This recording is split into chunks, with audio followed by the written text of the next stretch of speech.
The night Sarah Merritt walked across the dark yard to pound on Harlan Hudson's door, she had buried a husband, a dream, and 3 hard years of grief. But she had never once asked a soul in Delwood, New Mexico territory, for a single thing, and the fact that she was asking now told anyone who might have been watching that something in her had finally broken clean through. It was the autumn of 1882, and the territory was the kind of place that tested people the way fire tests iron. It either hardened you into something useful or burned you to nothing at all. Sarah Merritt was 31 years old, lean and brown from working her own land, with dark eyes that had learned not to blink too quickly when things went wrong. She had come west with her husband, Thomas Merritt, 6 years prior, when the promise of homestead land had sounded like a hymn worth singing. Thomas had been dead 2.5 years now, a fever that moved through him in a week, the kind of fever that did not negotiate. She had laid him in the earth herself, wrapped in the good quilt his mother had sent from Ohio, and she had gone back to work the next morning because the cattle did not care about grief, and neither did the drought. The horse's name was Copper. He had been with her longer than Thomas, in truth. She had brought Copper out from Missouri as a 5-year-old gelding, a big red animal with a white star between his eyes and a disposition so steady that she had trusted him with her life more times than she could count. Copper had pulled the wagon through the crossing of the Pecos when the water was running high and mean. Copper had found his way home in a blizzard when Sarah had lost all sense of direction and was beginning to make her peace with dying.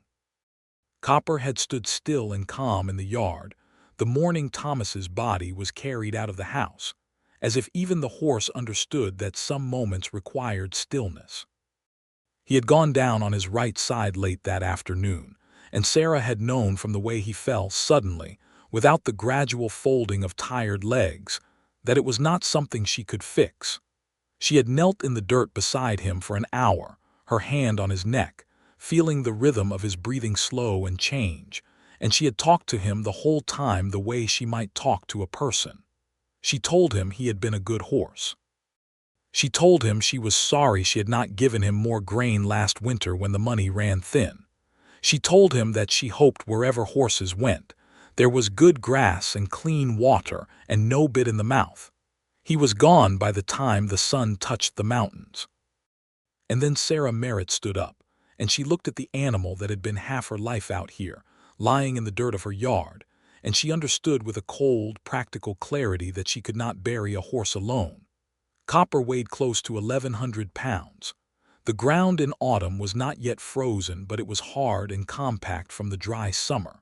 She had a shovel, she had her hands, and she had her pride, and not one of those 3 things was going to be enough tonight. Her nearest neighbor, old Etta Frakes, was a widow herself and nearly 60, and was not the answer. The men in town who might have helped were either in the saloon or had demonstrated in various ways over the past 2 years that their help came with a price she was not willing to pay. There was Roy Cutler, who had made it plainly clear he wanted to court her, and whose idea of neighborly assistance was a first installment on a debt he intended to collect. There was Deputy Walsh, who was helpful enough but was currently 3 days' ride south chasing a horse thief. There was the Reverend, but the Reverend had a bad back and soft hands and the genuinely sincere inability to dig anything harder than a philosophical point. And then there was Harlan Hudson.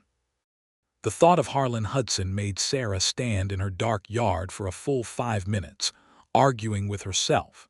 Harlan Hudson was 40 years old, though he looked like a man who had lived more than 40 years could account for. He had come to Delwood 3 years prior with a reputation that preceded him like a cold wind. A former U.S. Marshal, who had worked the lawless stretch of territory between Albuquerque and the Texas line for nearly a decade. A man who had faced down more than a few dangerous men in more than a few dangerous situations, and had walked away from all of them. He was not the tallest man Sarah had ever seen, but he was built with an economy of motion that suggested density rather than size, broad-shouldered, large-handed, with a face that had weathered to the color and texture of old saddle leather. His eyes were the gray of winter sky over the Sangre de Cristo Mountains, and they had the quality of appearing to see considerably more than they were focused on. He had retired from marshalling under circumstances that nobody in Delwood felt entirely comfortable asking about, and he kept a small ranch 2 miles east of town, running cattle and breaking horses, and speaking to people only when speech seemed genuinely necessary. He was not unkind, exactly. He had never been rude to Sarah on the occasions their paths had crossed, tipping his hat, holding a door, once stepping between her and a drunk miner who had gotten too loud and too close in the general store. But he was not warm. He was not the sort of man you went to with a soft problem. Burying a horse was not a soft problem. Sarah picked up her lantern and walked east. The 2 miles felt longer in the dark, with the lantern throwing its small circle of gold over the hard-packed road, and the desert stretching out on either side in a blackness, so complete it felt like the edge of the world. Coyotes called somewhere to the north. The stars were extraordinary, the way they always were out here, so many and so close that they seemed almost threatening, like they might fall if the night tilted the wrong direction. Sarah walked steadily, and did not let herself think too hard about what she was going to say. Harlan Hudson's place was a small adobe house with a good barn and a fence line that was always in better repair than any of his neighbors. There was a light in the window, a single lamp burning low. She knocked on the door and waited. There was a pause, the quality of which suggested that the man inside the house had heard her coming from some distance, and had been waiting to see whether she would actually knock. Then footsteps measured, unhurried, and the door opened. Harlan Hudson stood in the doorway in a collarless shirt and his boots, and he looked at her with those gray eyes that gave nothing away and everything away at the same time. "Mrs. Merritt," he said. His voice was low and even and had the particular quality of a man who did not raise it because he never needed to. "Mr. Hudson," she said, "I apologize for coming at this hour. My horse died this evening, Copper, the red gelding. He went down fast and I was with him, and he is gone now." She paused and straightened her back slightly, because she was not going to apologize for what came next. "I cannot bury him alone. He is too heavy and the ground is hard. I need help and I did not know who else to ask." She watched his face. There was no contempt in it, no amusement, no calculation. He simply looked at her for a moment steadily, the way he did everything steadily, and then he said, "Let me get my coat." She had not expected that, not the speed of it, not the absence of any question or condition. She had half prepared herself for negotiations of some kind, or at least an inquiry, or a pause long enough to feel like a favor being weighed. He was back in less than a minute with his coat and his own lantern, and a second shovel from behind the door, as if he kept spare shovels in easy reach as a matter of principle. He walked with her the 2 miles back to her ranch without saying much, and what he did say was practical. He asked where the horse lay in the yard, she said. He asked how far from the house, maybe 30 feet, she said, on the far side of the well. He nodded once and that was all. When they reached her yard and his lantern light fell across Copper's still form, Harlan Hudson stopped walking. He stood there for a moment looking at the horse, and something shifted in his face, something small and quiet that Sarah almost missed. He took his hat off just briefly and held it at his side, and then he put it back on. "Good-sized animal," he said. "Yes," Sarah said. Her voice was steady. She was very proud of how steady her voice was. "He will need a big grave, 6 feet deep, at least 7 feet long, 4 wide. That is 2-3 hours of digging in this ground, maybe more." "I know," she said. "I can help. I am not asking you to do it alone." He looked at her then directly for longer than was comfortable. "All right," he said. "Show me where you want him." She had already decided. There was a spot at the edge of her property, east of the vegetable garden, where the ground sloped gently down toward a dry creek bed. In the spring, when the creek ran with snowmelt, the grass there grew greener than anywhere else on the property. Copper had always grazed there when she gave him the run of the land. It seemed right. She showed Harlan, and he looked at the spot and nodded. "Ground will be a little softer here," he said. Good choice. He started to dig. Sarah watched him for only a moment before she picked up her own shovel and started beside him. Harlan did not comment on this. He simply adjusted his angle slightly to give her room, and they dug together in the lamplight, the sound of steel on earth filling the quiet dark. Digging is honest work. There is nothing hidden in it. You put the shovel in, you pull the earth out, you do it again. The work has no pretension and makes no allowances for grief or dignity or social standing, and Sarah found something almost relieving in the pure physical demand of it. Her shoulders burned. Her hands would blister. The lanterns cast long shadows across the ground, and above them the stars wheeled slowly in their ancient courses. They did not speak for a long time. It was Harlan who spoke first, and even then it was a practical thing. "You will want to take breaks," he said. "The ground gets harder as you go deeper." "I will take a break when you do," she said. He glanced at her sideways, and for just a moment she thought she saw something cross his face that was almost like a smile. Not quite, but almost. They dug for an hour before he drove his shovel into the earth and straightened and said, "Rest." Sarah straightened too, and the ache in her back was significant, and she was grateful for it because it was something to think about other than copper lying 30 feet away. She looked at the hole they had made. They were perhaps 3 feet deep, which was good progress but not enough. "He was a good horse," Harlan said. He said it the way he said most things, plainly, without embellishment, as a statement of observed fact rather than consolation. "He was the best I have ever known," Sarah said. Harlan nodded slowly, looking at the dark shape of copper in the lantern light. "How long did you have him?" 11 years. I bought him as a 5-year-old in St. Louis before Thomas and I came west." There was a pause. The kind of pause in which Thomas's name settled between them like a stone dropped in still water. "I was sorry to hear about your husband," Harlan said, "when it happened." "I did not say so at the time, and that was a failing I have thought about since." Sarah looked at him. He was not looking at her, he was looking at copper, and his face was still and grave. "You sent wood," she said. "In the first winter after, half a cord of split mesquite left at my gate without a note." He said nothing. "That was you," she said. "I always knew it was you, though you never said." Still nothing. But his jaw moved slightly and then stopped, the way a man's jaw moves when he has decided not to say the thing he was about to say. "Thank you," Sarah said. "It mattered more than you know." "You are welcome," he said after a moment. Then he picked up his shovel and went back to digging, and she picked up hers, and they did not talk about Thomas again that night. The second hour of digging went slower, as he had predicted. The earth 4 and 5 feet down was denser, compacted by decades of dry heat and the weight of everything above it, and the work required more force and returned less with each stroke. Sarah's arms were trembling with the effort, and she would not admit it, and Harlan did not point it out, which she respected.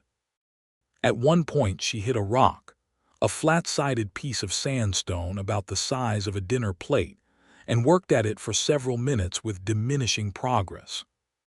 Harlan stepped over without a word, got his shovel under it at a different angle, and levered it up in a single smooth motion. He handed it up out of the hole and went back to his side without comment, and Sarah felt something warm and unexpected move through her chest, something she immediately filed away under the heading of things not to examine too closely.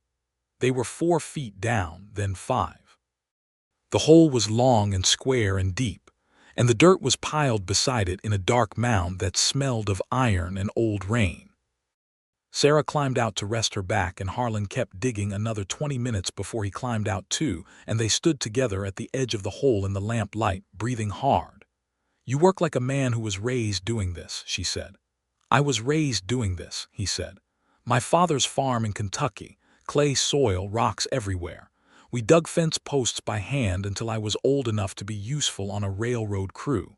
He paused. The railroad was easier. This was more than he had said about himself in any conversation Sarah had been party to, and she was aware that it was a kind of offering, small but real. "What brought you west from Kentucky?" she asked. He was quiet for a moment. Not reluctant, she thought, more like he was choosing which version of the truth to give. "Restlessness," he said finally. the kind that is not entirely comfortable to live with. The West had room for it. And now, he looked at her, now I am less restless. The room was good for that too. They went back to digging.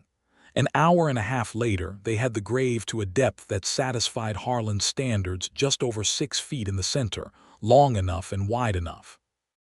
He climbed out and they stood looking at it, and Sarah turned to look at Copper, and she felt the grief arrive properly then, the way it had not quite been allowed to during the digging. It arrived in her chest with a weight that was physical, and she breathed through it slowly. "He needs to be moved now," she said. Harlan looked at the horse and he looked at the grave and he thought for a moment. He went to his lantern and adjusted it, and then he went to Copper and crouched beside him, examining how the animal lay and how he would need to be repositioned. He worked with quiet efficiency, getting rope from his coat pocket. He had thought to bring rope, which Sarah had not, and fashioning a system for moving the weight. It was slow, careful work, moving 1,100 pounds of dead animal across 30 feet of ground, and it took another 40 minutes. But Harlan Hudson did it in a way that was methodical and dignified, and Sarah helped as much as she was able, and when Copper was finally in place at the edge of the grave, Harlan stood back and took off his hat again. "Do you want to say something?" he asked. Sarah had not expected the question. She looked at Copper, at the white star on his forehead pale in the lantern light, and she said, "He carried me when I had nothing left to carry myself. He was patient and brave, and he never once let me down. I hope he is somewhere warm with good water and long grass and no more winter." She stopped. Harlan put his hat back on. They lowered Copper into the grave together, another long effort, requiring rope and leverage and Harlan's understanding of physics applied to practical problems. And when it was done and Copper lay in the earth, Sarah looked down at him one last time and then looked away. Harlan began filling the grave. He did not ask if she wanted to help this time. He simply began, and after a moment she picked up her shovel and helped, and the sound of the earth going back over Copper was a sound she knew she would carry for a long time. By the time the grave was filled and the mound shaped and the excess earth scattered, the stars had shifted considerably, and the east edge of the sky had the first, barely perceptible suggestion of something lighter than pure black. Sarah looked at the grave mound, then at Harlan Hudson standing beside it with his shovel, and she said, "Come inside. I will make coffee."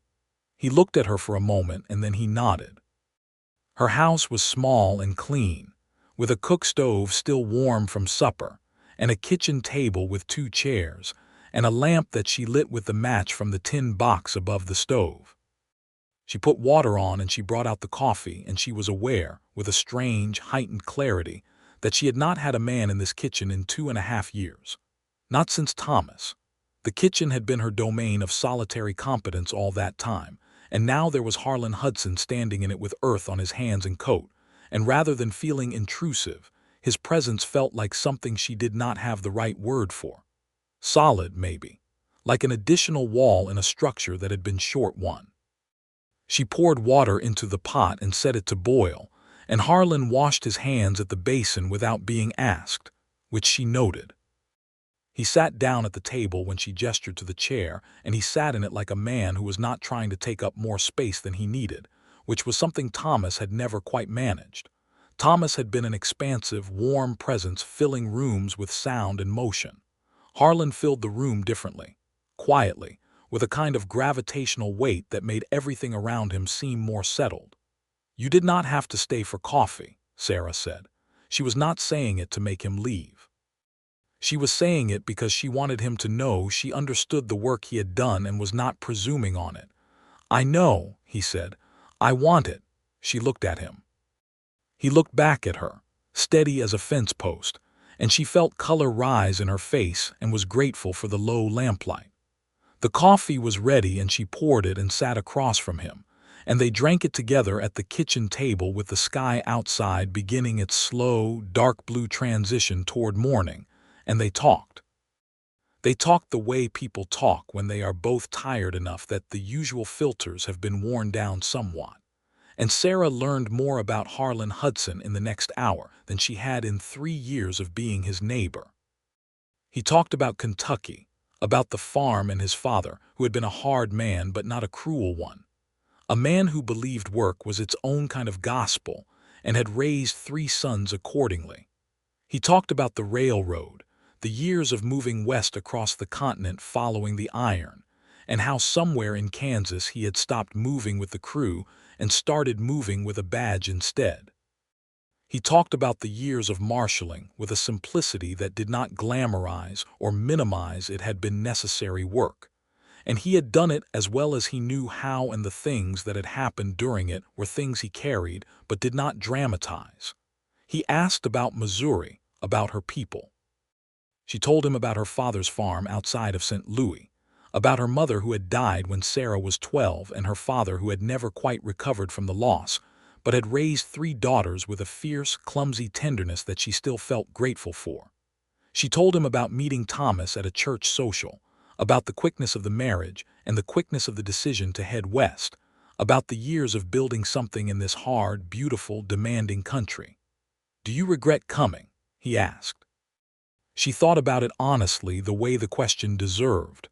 "No," she said, "not the coming, not the country. The country is the most honest thing I have ever lived in. It does not pretend to be easier than it is." "No," he said, "it does not." "Do you regret staying?" she asked. He looked at his coffee cup for a moment.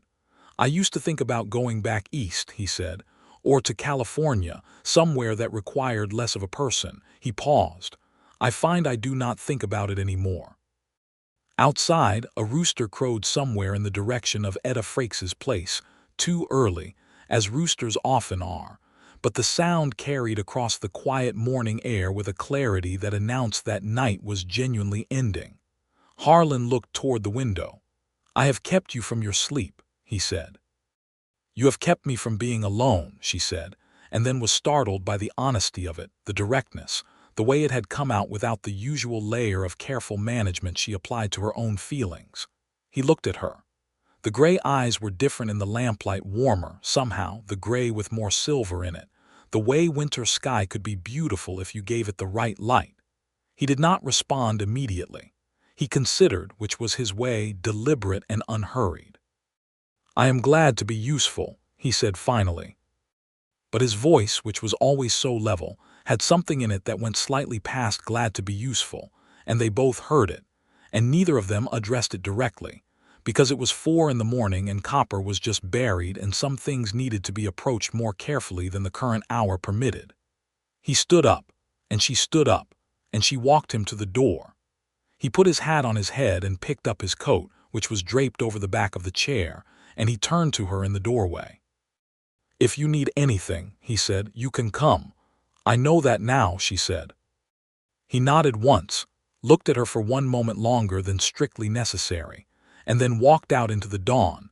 The sky was pale gray gold in the east now, the stars fading rapidly, the desert taking on its familiar colors as the light returned. She watched him go, and she stood in the doorway of her house, and she put one hand against the door frame, and she did not know what to call what she was feeling, but she knew it was something.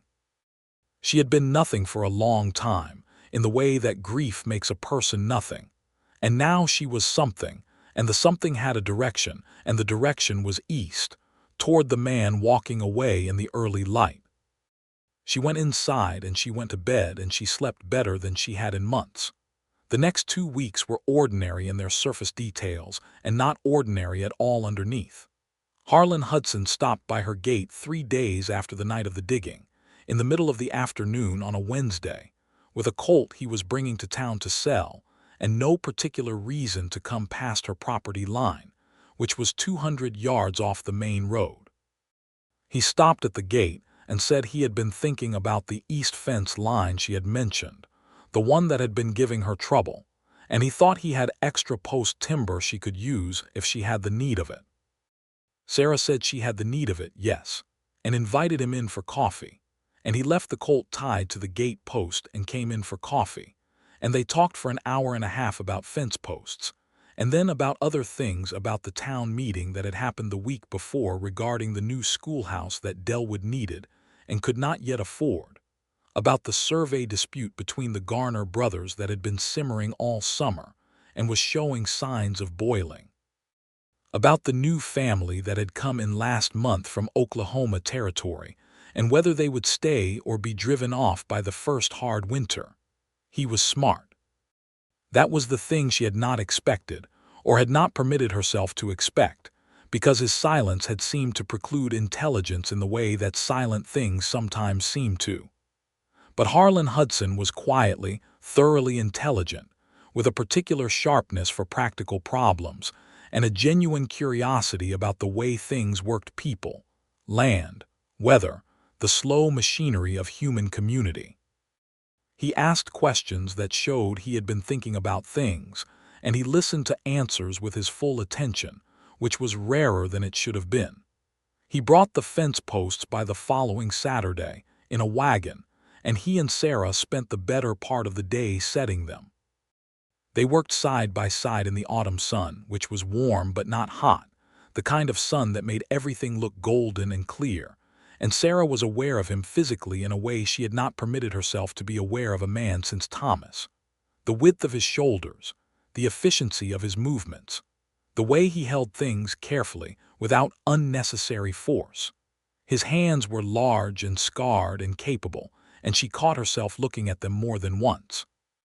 They ate lunch sitting on the wagon gate with bread and dried beef that Sarah had brought out in a sack, and Harlan ate without fuss or complaint, which she appreciated, and he told her about the first horse he had broken, which had been a disaster by his own unsparing account, and she laughed at the description, a genuine laugh, full and unguarded, and he looked at her when she laughed with an expression that was not quite a smile but was very clearly pleased.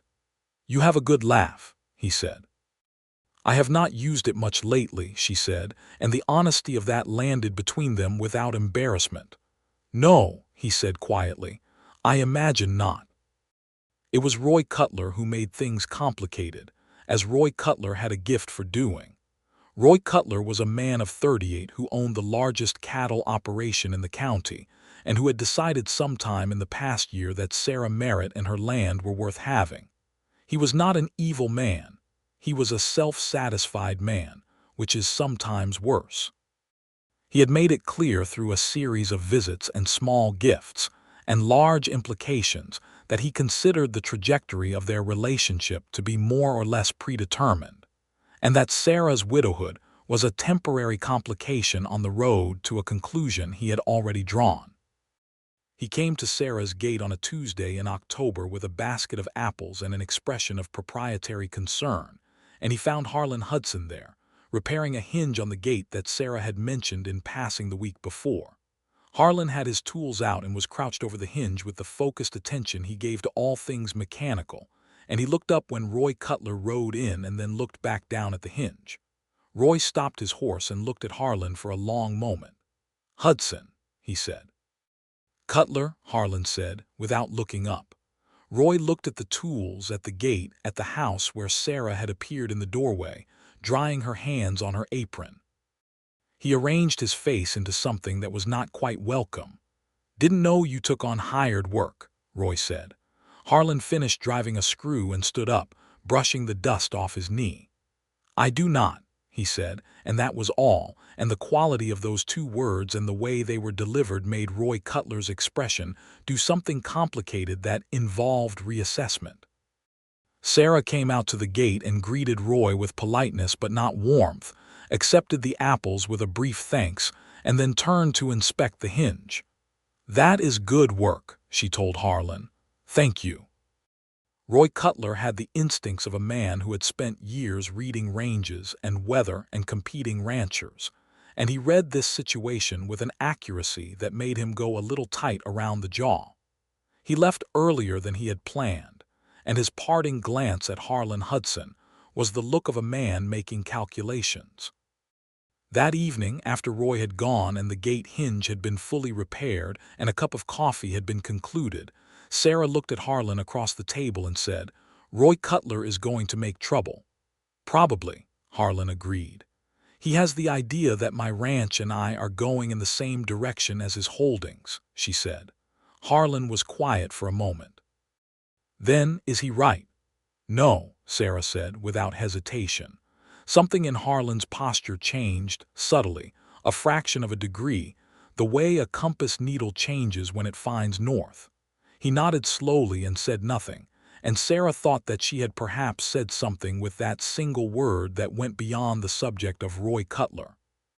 November came in with cold winds from the north and the smell of coming snow, and Delwood settled into the early winter rhythms of a small frontier town, laying in wood and provisions, mending what needed mending before the hard months, the social life of the community drawing inward from the wide spaces of the land to the warmer, closer spaces of kitchens and meeting halls. Sarah Merritt continued working her ranch with the practical determination that had kept her alive and solvent through 3 difficult years, and she and Harlan Hudson continued to find reasons to be in each other's company, with a frequency that the town of Delwood noticed, and discussed with the enthusiastic attention that small towns reliably give to these developments. Etta Frakes, who was the clearest-eyed person in the county when it came to the feelings of other people, said to Sarah on a cold November afternoon over a pot of stew, "That man comes over there more than a man comes over for fence repairs and coffee." "He is helpful," Sarah said. "He is in love," Etta said, with the flat certainty of someone who has been alive long enough to have no patience for euphemism. Sarah said nothing for a moment. Then she said, "He has not said anything." "Men like Harlan Hudson do not say things," Etta said. "They do things, and he has been doing considerable things." She stirred her stew. "The question is what you are doing." What Sarah was doing was falling in love, though she had not given it that name yet, because naming it felt like a dangerous act, the kind of thing that could go wrong in a way that would be harder to recover from than anything the territory had thrown at her yet. She was 31 years old, and she had loved once, and she had built a life on that love, and the life had survived the love, which was its own complicated miracle. She was not sure she had the recklessness left to love again, but she also recognized that some things did not wait for your permission. The first real snow of the year came in the second week of November, which was early and heavy, and Sarah found her eastern pasture fence down under the weight of it, a long section that had been weaker than she knew. She spent a miserable morning in the snow trying to assess the damage and get the cattle back from where they had drifted through the gap, and she was cold and muddy and frustrated when she heard a horse coming and looked up to see Harlan Hudson coming across the white field with a tool sled behind his horse, and an expression of calm purposefulness that she found in that moment more beautiful than she had words for. "I saw the gap from the road," he said, pulling up. "My cattle are in Etta's east field," she said. "I passed them on the way," he said. "They are all right, we can fetch them after." They worked in the snow for 2 hours repairing the fence, cold, wet, unglamorous work, and Sarah's hands were numb inside her gloves and her boots were soaked, and she did not complain once, and neither did he. And there was something about the shared endurance of miserable conditions that built a kind of intimacy its own way, different from conversation, but not less real. When the fence was repaired, they rode together across Etta's field to gather the cattle, and the cold had turned the afternoon air so clear that the mountains stood out against the sky with a sharpness that was almost theatrical, every ridge and canyon visible, the snowline brilliant white against the dark green of the pines. Sarah and Harlan rode side by side across the white field with the cattle moving ahead of them, and the horse's breath made plumes of steam, and the snow had that quality of muffling sound so that the whole world seemed both smaller and more intimate, and Sarah thought, "This is the most content I have been in 2.5 years." She looked at Harlan riding beside her, looking ahead at the cattle, and she thought, "Say something."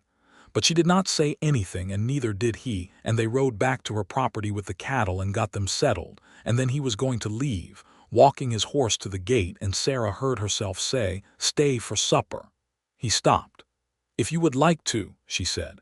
"It is cold and it is dark by 4 now, and you have been working since morning." He turned to look at her, and in the fading afternoon light, with the snow still falling lightly around them, his face did something she had not seen it do before. It opened slightly, like a window being unlatched. Not all the way, not dramatically, but enough. "I would like to," he said. Supper was venison stew, made from a deer that old Tom Frakes had shot last season, and whose meat Etta had shared out generously, as she shared everything, and corn bread from the oven and dried apple preserves and coffee.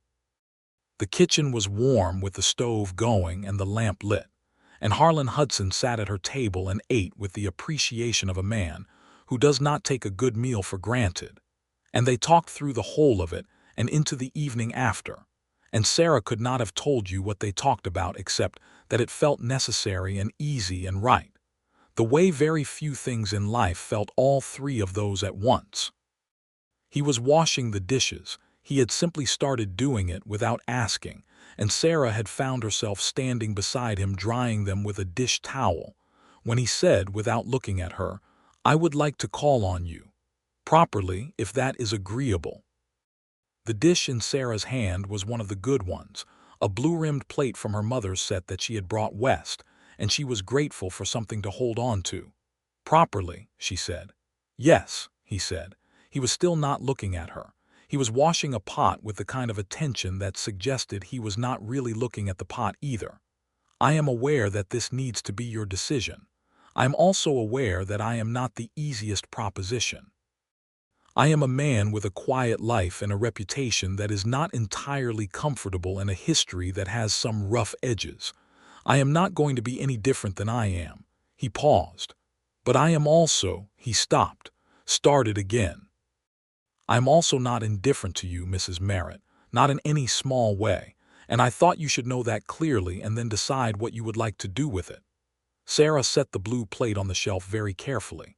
Then she turned to face him, and she waited until he turned to face her, which he did, after a moment, with the look of a man who has said the thing he needed to say and is now waiting to find out what the ground does next. "My name is Sarah," she said. A pause. Then the corner of his mouth moved just the right corner, just slightly, and it was the closest thing to a full smile she had ever seen from him, and it changed his face entirely, opened something in it that she thought might have been there a very long time, waiting. "Sarah," he said. "Yes," she said. "You may call on me properly. I think I would like that very much." He looked at her for a long moment, and his eyes were warm with something that was neither difficult to read nor necessary to name immediately. And then he nodded once, with a gravity that was also something else, relief, maybe, or the particular feeling of a man who has been carrying a weight and has just been told he can set it down. He left shortly after, walking home through the snow, and Sarah watched him go from the doorway again, as she had the night of the digging, and this time she did not press her hand against the door frame for steadiness. This time she was steady on her own. She was steady and she was warm and she was something she had not been in a long time anticipated. He called on her the following Sunday, which was the accepted way of these things in 1882, and he sat in her parlor in his good coat, and they talked formally for an hour and a half, and Sarah thought she might die of the propriety of it, and also found it surprisingly charming, the way he observed the form of the thing with the same quiet thoroughness he brought to everything. He brought her a book, a worn copy of Dana's 2 years before the mast, which he had read himself and thought she might like. She had read it as it happened. They talked about it for 45 minutes and the conversation was excellent, and he left at the appropriate time and tipped his hat at the door, and she closed the door behind him and stood in her parlor laughing softly to herself for reasons she could not have entirely explained. He called again the following Wednesday, and then on Sunday, and then on the Wednesday after that, and the calls grew longer and the propriety relaxed by degrees. She stopped sitting in the good chair, and he stopped sitting on the sofa, and they both sat at the kitchen table instead, which was where real conversation happened, and the conversation was consistently real. He told her about the cases from his marshalling years, not the violent ones, or not primarily those, but the human ones, the situations where the law had required something more than a gun and faster reflexes. Situations where the job had been to understand what people wanted and why they wanted it, and how to get from violence back to peace, without leaving bodies on either side of the transaction. He had been good at that part of it, she could tell, not because he said so, but because of the precision with which he described it, the genuine interest he still had in those questions. She told him things she had not told anyone, about the particular quality of loneliness that comes not from being alone, but from having been part of something, and then finding yourself outside it, the loneliness that has the shape of another person. She told him about the nights after Thomas died when the house was so quiet that she had talked to herself just to have a voice in it. She told him about the fears, the practical ones, the money and the cattle and the roof that needed replacing, and the deeper ones, the ones about adequacy, about whether she had what was required to go on, whether she was enough for this life on her own terms. "You are more than enough," he said. He said it simply, as a statement of observed fact, and it landed differently than reassurance would have, not as comfort but as recognition, and she felt it go all the way through her. "How can you know that?" she asked. "Because I have been watching," he said. Not, he stopped and then corrected himself with a slight awkwardness that she found endearing beyond her ability to express it. Not in any intrusive way. "But I have been here and I have watched you work and decide and manage, and you have done it with more grace than most people bring to easier circumstances." He looked at her steadily. "You are not insufficient, Sarah, in any direction." Roy Cutler came by one afternoon in early December when Harlan's horse was at Sarah's rail, and Roy took in the horse and the smoke rising from Sarah's chimney and the comfortable domestic evidence of an established situation, and he came to the door and knocked, and Sarah answered, and there was a conversation that was not comfortable and not long, in which Roy said several things that were designed to remind Sarah of his resources and his standing, and that he could offer her material security. And Sarah listened with the patience that she had developed for irritating situations over the years of frontier life, and then she said, in a tone of complete pleasantness, "Roy, I appreciate that. And I hope you find what you are looking for, but I am not it, and I think you know that." Roy left, and his horse's hoofbeats going away down the road had a quality of finality that was satisfying. Harlan, who had heard the exchange from the kitchen with the tact of a man who understood that some conversations needed to be had without an audience, came out when the hoofbeats faded and looked at Sarah with a question in his expression. "That is over," Sarah said. "Are you all right?" "I am very well, actually," she said, and smiled, and he looked at her with that private, interior warmth that she had learned to find in the places where other men's faces wore more demonstrative expressions, and she thought she would be happy to spend a very long time learning the language of his face. Christmas came, which in Delwood in 1882 was marked by a church service and a communal dinner, and the exchange of practical gifts between neighbors. Harlan gave Sarah a set of leather gloves, fine, well-made ones, from the tanner over in Cimarron, and a length of dark blue wool that she had mentioned in passing weeks ago, when they had passed the dry goods store together and she had touched it and set it down again for the sake of the expense. He had remembered. She had not known he was listening for those details, and the discovery of it moved her more than she could comfortably manage in the public setting of the Christmas dinner. So she pressed her lips together and thanked him quietly, and held the things in her lap, and thought about a man who listened that carefully to the small things a person said without intending to be heard. She gave him Dana's 2 years before the mast in a new edition she had ordered from the bookseller in Santa Fe, since his copy was so worn it was missing pages, and a pair of wool socks she had knit herself, dark gray, with a small pattern of cable stitching that she had stayed up past midnight several nights to learn from Etta Frakes. He held the socks in his big hands and looked at them for a moment, and then he looked at her. "You made these," he said. "Etta taught me the pattern," she said. "I did the work." He folded the socks carefully and put them in his coat pocket with the deliberateness of someone storing something of value, and Sarah had to look away for a moment because his face was doing the open thing again, and she was not yet fully accustomed to the effect of it. January was cold and hard in the way that January in the New Mexico territory was always cold and hard, and there were weeks when the road between Sarah's ranch and Harlan's was difficult, and the calls became less frequent on account of simple weather. But they did not stop.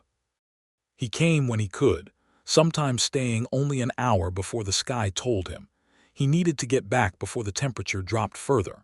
And sometimes the road was manageable, and he stayed for the whole evening, and they sat by the stove and talked and read, and Sarah learned that Harlan Hudson, who was feared by outlaws and respected by lawmen across a considerable territory, had a habit of reading poetry that he kept entirely private and did not discuss.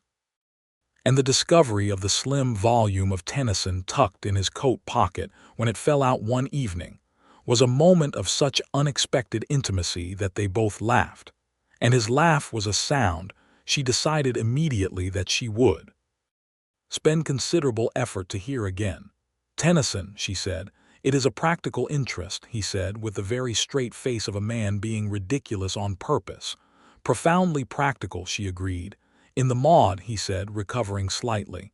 I find the prosody interesting from a structural standpoint. You find it beautiful, she said. A pause. Yes, he said. She reached across the kitchen table and took the book from him and opened it, and he let her. And she read a passage out loud, and he watched her while she read. And the kitchen was warm and the stove was crackling, and outside the wind was doing serious work against the territory.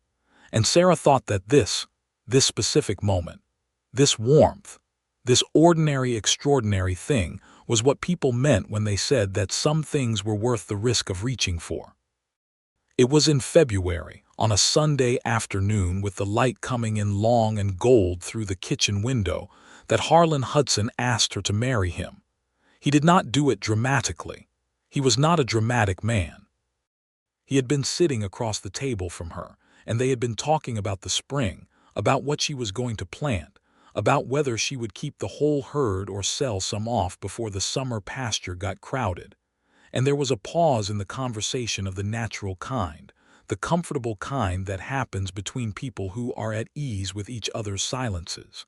And then he said, I would like to marry you, Sarah, if you will have me. He looked at her directly, the gray eyes entirely clear and unguarded, and she could see in them exactly what it had cost him to be this open, not the asking, which she understood he had decided upon with his usual thoroughness, but the openness of it, the absence of armor, the willingness to be seen in this entirely unprotected moment. She looked at him for a long time. Long enough that she saw something move in his face that was almost anxiety, almost the closest thing to uncertainty she had ever seen in those steady features, and she thought, he does not know. He truly does not know what I am going to say.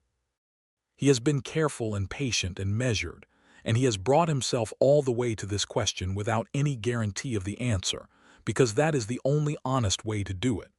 Yes, she said. Harlan, yes. The something that moved across his face then was not a smile exactly, or not just a smile. It was deeper than that, a settling, like something that had been held at tension for a very long time was finally allowed to rest. He reached across the table and he took her hand in both of his, and his hands were warm and large and careful, and he held her hand and did not speak for a moment, which was the most eloquent thing she had ever experienced. Then he said, I want you to know that I will give you no cause to regret this. I cannot promise to be easy or entertaining or any of the things that are usually recommended, but I will be here. Whatever is required, I will be here. I know that, she said. That is why I said yes. They were married in March of 1883 at the small church in Delwood, with Etta Frakes standing up for Sarah and a man named Caspar Wells, the blacksmith, who was Harlan's closest thing to a friend in the county, standing up for Harlan. The Reverend performed the ceremony with genuine warmth, and about 30 people from the town came, which in Delwood was effectively the whole community, because a community of 30 people in a frontier town is not a small thing. It is, in fact, everything. Sarah wore the dark blue wool that Harlan had given her at Christmas, made up into a dress she had sewn herself over the winter months, clean lines, no frills, but beautiful in the way that simple things made with care are beautiful. Harlan wore his good coat and a new shirt, and he stood at the front of the church with Caspar Wells and watched Sarah come down the aisle with the focused, particular attention of a man who is trying to remember everything exactly. When she reached him, she looked up at him, and he looked down at her, and she thought, there it is. There is the whole thing, right there in his face, the thing he cannot say in words and does not need to. The ceremony was brief and the words were the old words, and when the Reverend said, "Do you take this woman?" Harlan said, "I do," in a voice that was quieter than usual but absolutely certain, the way the mountains were certain, not stated, just present, undeniably and permanently present. They walked out of the church into the spring sunshine to a degree of public enthusiasm that seemed to surprise Harlan somewhat, though it did not appear to displease him. And Etta Frakes hugged Sarah so hard that something in Sarah's back cracked in a therapeutic way. And Caspar Wells shook Harlan's hand with both hands and said something quietly that made Harlan close his eyes for a moment in a way that looked almost like relief. The town gave them a supper, which was the tradition in Delwood for a wedding table set up in the meeting hall, food contributed by everyone, music from the fiddle player who was technically the barber but played well enough on weekends. Harlan Hudson danced once with Sarah to a slow tune that the fiddle player obliged them with, and he danced the way he did everything with competence and quiet attention, his hand on her back warm and firm, and his eyes not leaving her face, and Sarah thought she had never in her life felt more completely seen. They went home to Sarah's ranch, which was now their ranch, and the night was warm for March, and the stars were out in their extravagant millions, and Harlan stood on the porch of the house for a moment after they had gone in and then come back out, looking at the yard in the starlight. She came to stand beside him, and she knew what he was looking at. In the east corner of the yard, near the vegetable garden, the mound of Copper's grave was visible in the dark, settled now, after months, into the shape of the earth rather than an addition to it, beginning to grow over with the first thin threads of spring grass. "That is where this started," she said quietly. "Yes," he said, "I am glad I came to your door." "So am I," he said. "I am very glad." He put his arm around her shoulders, and she leaned against him, and they stood like that for a while in the spring dark. And it was the kind of silence that was not empty but full of everything that had come before and everything that was going to come after. The whole living weight of a life being built between two people who had chosen each other with eyes open and hearts tested. The months after the wedding were the work of building a shared life from two separate ones, which is a particular kind of labor that people underestimate before they attempt it. Sarah and Harlan discovered each other's habits and routines and preferences and areas of occasional friction, with the methodical thoroughness of people who had both been alone long enough to have strong ideas about how things were done. Harlan woke earlier than Sarah had ever imagined a person could reasonably wake, before 4 in the morning quietly, without apparent struggle, making coffee, and doing the early chores in the dark before the sun was even contemplating its responsibilities. Sarah was not a late sleeper by any standard of the territory, but she was not a 4 in the morning person. And this was a genuine incompatibility that they navigated with some humor and the practical compromise that he would do the early chores alone, and she would handle the post-breakfast work, which evened out to a fair division of labor by the end of most days. Sarah had opinions about where things in the kitchen were kept, and they were well-reasoned opinions backed by years of practical experience. And Harlan, who had developed his own system of organization in his own kitchen over 3 years of living alone, deferred to her on most points with a grace that she appreciated deeply, and expressed her appreciation for directly, which seemed to please him in the uncomplicated way that being seen and acknowledged pleases people who are not used to it. He moved some of his horses to her property, their property, and the barn, which had been barely adequate for Sarah's reduced stock, required expansion, which Harlan undertook himself over the spring and summer with the systematic application of skill, an effort that she had come to regard as his primary mode of being. He was good with his hands in the way that men of that era often were not just capable, but genuinely skilled, with a craftsman's attention to how things went together and whether they would hold. The barn he built would stand, she thought, for 50 years. They talked every evening. This was the thing she had not been prepared for, the extent to which she had been starving for conversation, for the particular kind of conversation that happens between two people who are genuinely curious about each other's minds, and how it felt to have it restored. They talked about everything, the practical things, the cattle and the finances and the weather and the news from Santa Fe that came with the mail rider, and they talked about the other things, the bigger ones, the questions about the territory and what it was becoming and what they wanted for themselves within it. The territory was changing. The railroad had come through certain corridors and was coming through others, and the wild spaces were being fenced and mapped, and the outlaws who had populated the lawless decades were being pushed into smaller and smaller corners, and the law was thickening in ways that Harlan watched with the complex feeling of a man who had been part of making it happen, and was not entirely sure he liked the result. "The law is good," he said once, on a summer evening with the heat coming through the kitchen window. "But the law is also sometimes used by people with power to take things from people without it. That happened with the Apache, and it is happening with the homesteaders in the South, and I do not know what the right answer is except to watch it carefully." Sarah was aware of the injustices he spoke of. She had seen them, had neighbors who had been affected. The Apache people, who had lived in the territory for generations, were being pressed onto reservations through a combination of military force and treaty violation that had been ongoing for decades.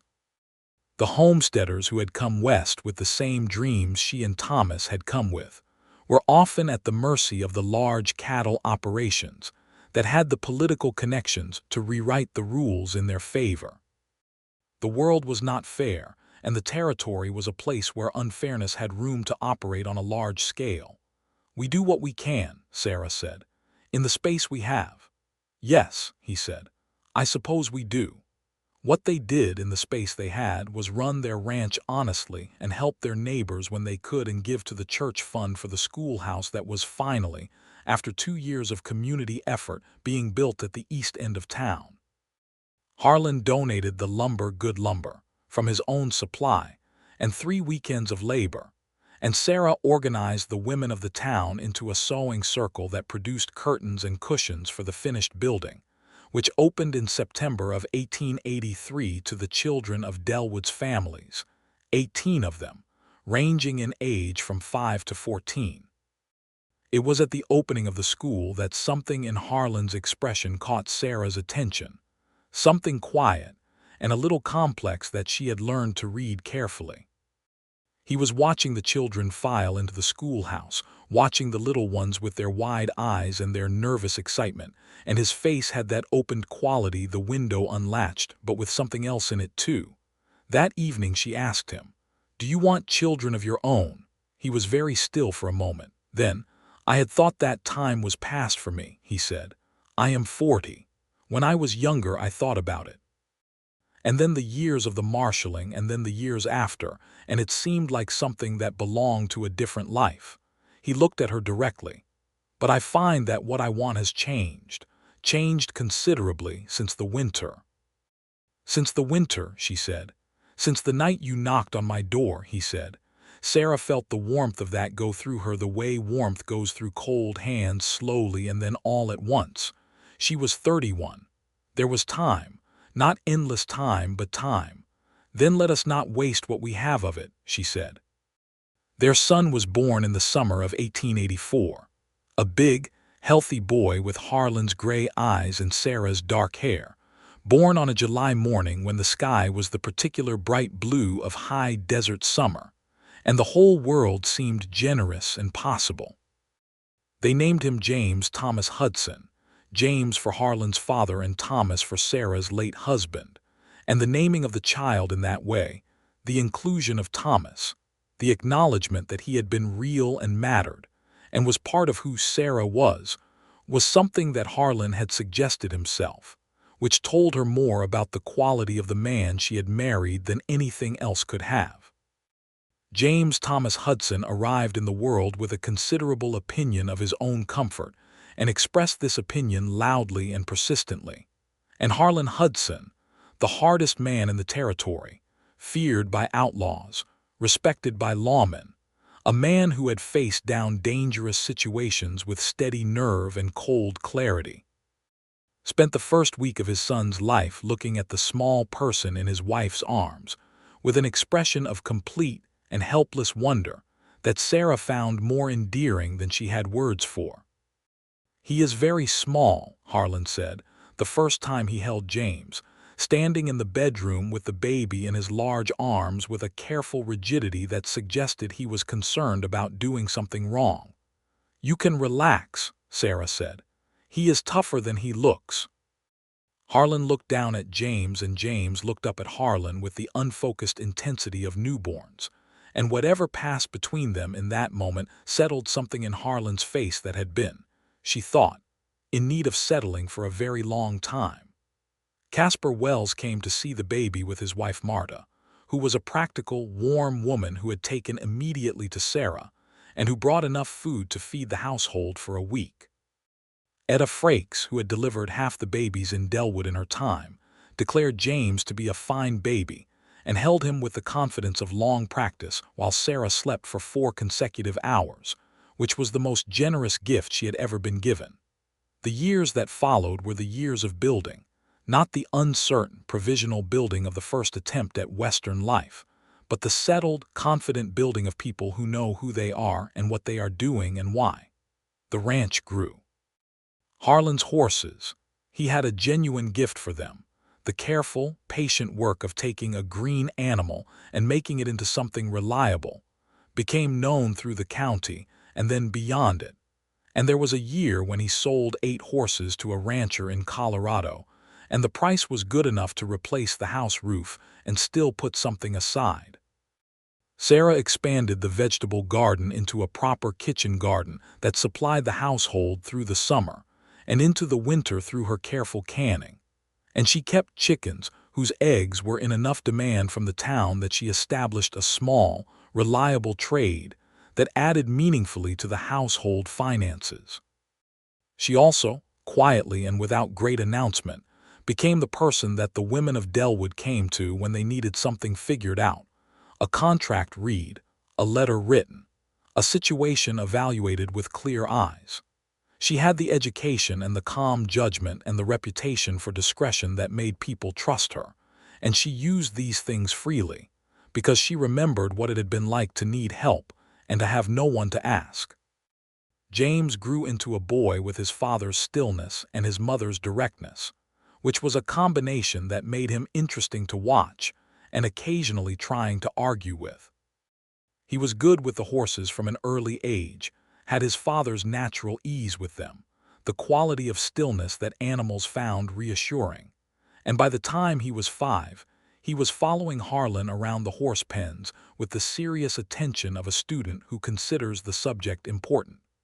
Sarah watched Harlan with James in those years, and the watching was a continuous, quiet pleasure. Harlan was not a demonstrative father, not given to exuberant play or elaborate sentiment, but he was present, in the same way he was present for everything that he committed to with full and undivided attention. He taught James to work. He taught him to observe. He taught him to be patient with animals and direct with people and honest in his dealings, and to look at the world as it was rather than as it was convenient to imagine it. He also, in the evenings by the lamp, read to him from the books on the shelf, and Sarah once heard him reading Tennyson to James in his low, even voice, and she had to leave the room because the feeling in her chest was too large for the kitchen. In 1887, their daughter was born, Clara Etta Hudson, named for Harlan's mother Clara and for Etta Frakes, who wept openly at the naming ceremony and declared it a sentimental extravagance and meant every word of the sentiment. Clara arrived in the world with a quantity of dark hair and a temperament that was immediately and unmistakably her own, strong-willed, curious, possessed of opinions about most things within her field of experience, and physically fearless in a way that kept Sarah's heart in her throat on a reliable basis. By the time Clara was walking, she was trying to climb things. By the time she was talking, she was asking why. By the time she was 3, she had figured out the latch on the horse pen gate and had to be retrieved from the pen on 2 occasions by Harlan, who retrieved her both times with a calm that did not entirely conceal the fact that she had given him a significant fright. He told her both times clearly and without anger exactly why the horse pen was not safe for a small person to enter alone, and both times Clara listened with apparent seriousness and was in the horse pen again within the month. "She is going to be a great deal of work," Harlan said, with the careful neutrality of a man who is also trying not to show how much he is charmed by this. "She is going to be magnificent," Sarah said. "And yes, a great deal of work." The community of Delwood changed through the years of the 1880s. As the territory changed, more families, more fences, the slow consolidation of law and the fading of the wild years. People came and went. Some of the families who had been there when Sarah first arrived were gone, moved on, or gone under, or simply swallowed by the vastness of the western landscape. New people came, bringing their energy and their histories, and the town grew in the way that frontier towns grew when they found the right combination of water and road and community will. The schoolhouse that had opened in 1883 needed to be expanded by 1888, which was the kind of problem that everyone in Delwood was happy to have, a problem created by success. Harlan was on the committee for the expansion, sitting across the table from men he had previously communicated with mainly through reputation, and he was good at it, the committee work, bringing the same methodical practicality to a public planning problem that he brought to a fence repair. Sarah attended the public meetings and spoke when she had something to say, which was more often than some of the men present were entirely comfortable with, and she said it with the calm assurance of someone who has earned the right to her opinions through competence and contribution. There were always moments in the territory that were difficult. A summer when the drought came back hard and 3 families on the edge of town nearly failed, and Harlan and Sarah extended credit in kind grain from their stores, share of their well, because it was the right thing to do, and the neighbors could not be allowed to fail if it was within their power to prevent it. A winter when James was sick with a fever that moved through him fast in a way that made Sarah's blood run cold with memory, and she and Harlan sat beside his bed through 2 long nights, alternating watches, and when the fever broke on the 3rd morning, Harlan put his face in his hands and stayed that way for a long moment, and Sarah put her hand on his back and felt him breathe. "He is all right," she said. "Yes," he said. He straightened up and his face was composed again, but she could see in it all the places where the composure had been recently tested, and she loved him for those places as much as for the strength. There was an evening in 1889, early spring, when Sarah walked out to the edge of the property where Copper's grave was still visible, still marked by the stone she had placed on it the spring after the burial, a flat sandstone piece on which she had scratched Copper's name with a nail. And she stood there in the last of the afternoon light and felt the whole arc of the thing. The night she had walked 2 miles in the dark with a lantern, the knock on the door of a man known as the hardest man in the territory, the 2 of them digging in the lamplight while the stars moved overhead, the cup of coffee in the kitchen while the sky turned from black to gray gold. She heard footsteps behind her, and she knew them without turning the particular weight and rhythm of Harlan's walk, which she could have identified in total darkness. He stopped beside her and he looked at the stone, and she looked at it too. "Copper," he said. "Copper," she said. "Best horse you ever had." "The best I will ever have," she said, "though James is going to argue with me about the gray mare when he is old enough." Harlan made a sound that was almost a laugh.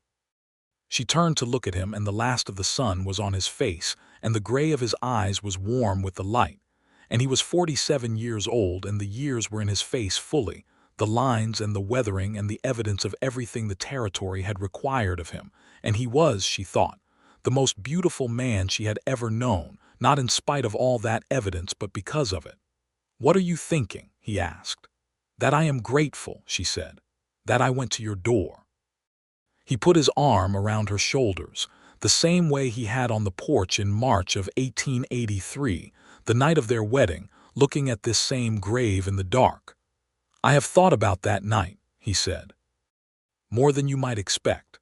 What do you think about it?" He was quiet for a moment, working it out. He was always honest when he answered a real question, always taking the time to make sure the answer was true rather than convenient. "I think I had been alone for a long time," he said, "in a way that I had accepted as permanent. And then you knocked on my door and you asked me for something, and the asking was—" He stopped, started again. "You asked without apology and without performance. You needed help and you came and said so. And I thought, standing in my doorway looking at you, that this was the most honest person I had ever met. Because I came to you to bury a horse," she said. "Because you came in the dark and you knocked and you asked," he said. "And that takes a kind of courage that most people do not have, especially people who have learned to manage alone." Sarah looked at Copper's grave, and she thought about Copper, the red horse with the star, who had carried her across the Pecos in flood and found his way home in the blizzard and stood still in the yard the morning Thomas was carried out. And she thought, "Everything I have now began with the loss of you." She thought that was something she needed to be able to hold without contradicting itself, the grief of the loss and the gift of what came from it, both real, both true. "Copper," she said softly, "I hope you have good grass." Harlan's arm tightened around her shoulders slightly, and she leaned into him, and they stood together at the edge of the evening in the spring yard of their ranch, with the children's voices audible from inside the house, James telling Clara something emphatically, Clara disagreeing at volume, and the horses in the pen moving quietly, and the smell of the desert in spring, which was sage and earth and the distant promise of rain. And it was, Sarah thought, the exact and specific shape of the life she had. Not the life she had planned, not the life she had imagined in Missouri when she was 22, and the West was a story told by other people. Not even the life she had built with Thomas, which had been good and real and worth the loving. This life, this particular, hard-won, starlit, horse-mendied, late-arriving life, was the one that had been waiting for her at the end of a 2-mile walk in the dark, on the other side of a knock on a door she had almost not knocked on. The evening continued, as evenings do in the territory: dinner to make, children to settle, the ordinary and extraordinary business of a household full of people who love each other, navigating the end of a day. Sarah went in and started the stove, and Harlan followed and cut the bread, and James set the table under Clara's supervisory direction, and the kitchen was warm and full of argument and cooking smell, and the kind of noise that is the sound of life going on. They sat around the table and ate, and Clara told a story about what the horses had done that afternoon that was only partly accurate but entirely vivid, and James corrected her on the factual points, and she ignored the corrections, and Harlan ate and listened, and occasionally looked across the table at Sarah with those steady gray eyes, and Sarah looked back, and in the look was everything that did not need to be said because it was simply and completely known. Later, when the children were asleep and the house was quiet, they sat together on the porch in the dark as they did most evenings when the weather allowed, with the stars doing what stars in the territory always did, overwhelming everything with their abundance and their light. Sarah had her coffee and Harlan had his, and the coyotes called somewhere to the north, and the night was warm enough and they were together enough, and the world was, for this moment, exactly right. "Are you happy?"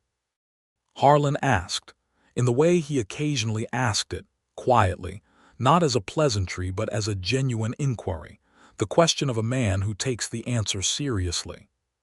Sarah looked at the sky above the desert and at the dark shape of the mountains, and at the grave marker at the edge of the yard, just visible in the starlight, and at the man beside her, who had dug a grave in the middle of the night because she had asked, who had come back and brought fence posts and fixed hinges and read Tennyson out loud to their son, and stood in a cold horse pen holding a newborn daughter with the expression of a man who has found the thing he did not know he was looking for.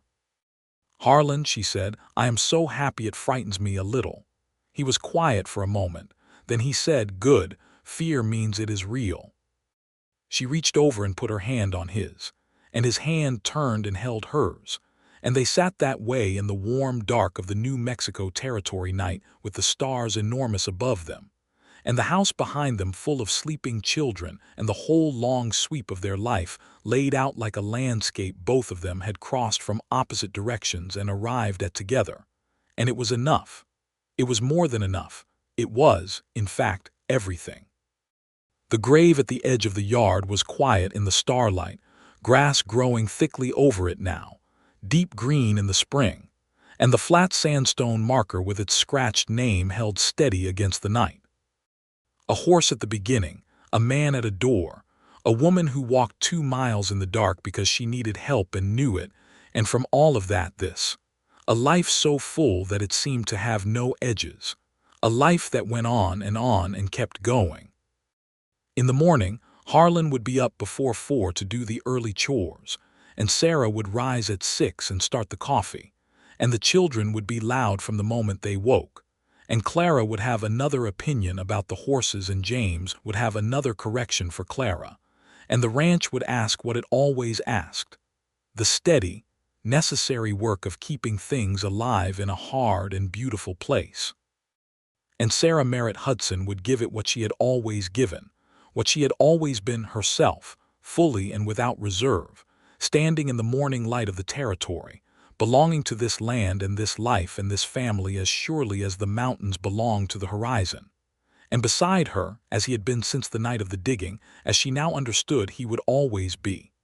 Harlan Hudson, steady as iron, warm as fire, present as the ground beneath her feet.